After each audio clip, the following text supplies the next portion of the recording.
Adjayin my life as sata bebs nga namin yo so pobre nga lagay pero wa nagmahay kay lami man di ay. Huy.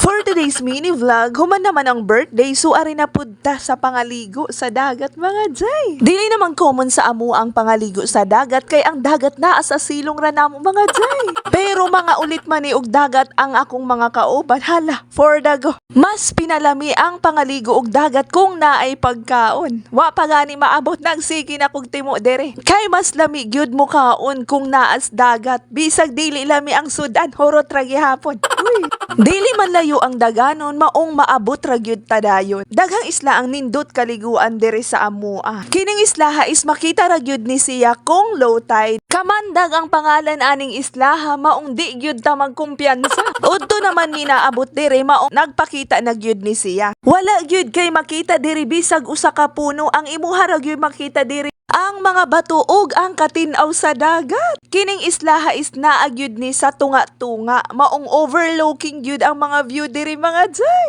Bisag sa kadaghan na namog balik-balik diri, di gyud mi mapulaan sa view mga jay. Kay aside lang ano is daghang gyud mga seafoods nga makuha diri. Kung nangutana mo nganong naay isla diri, ang ako arog yung matubag ninyo, wa gyud ko kahibaw ani. Bisa pagiging maritis ko, ingon nila tungod daw kini sa bagyo or kanang mga unos nga perting kusuga kay ang ubang mga bato is nagform og bukid or pagbuot ra gyud ni sa kiniiyahan. Duha ka pambot ang amo ang gisakyan ani, ang usa ka pambot is nauwahi kay overnight man kuno ni hala nagdamig pagkaon para di mi mapasmo.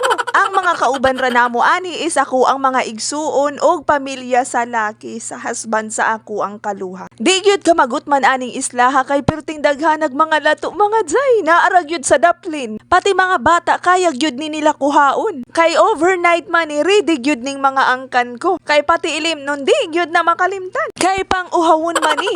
First time gyud ni nako nga nag-overnight nga kauban sila. Kay dili gyud ta permi makauban nila kay layo man ta. Og shoutout di ay pud ko sa naghatag ani. Naa kasi nag-stop over diri nga pambot. So gitagaan mi kaila ra pud namo. Daghan kaayog salamat ninyo.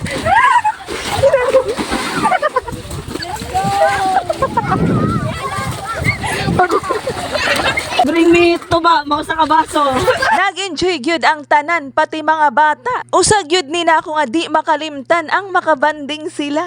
Bring me lato.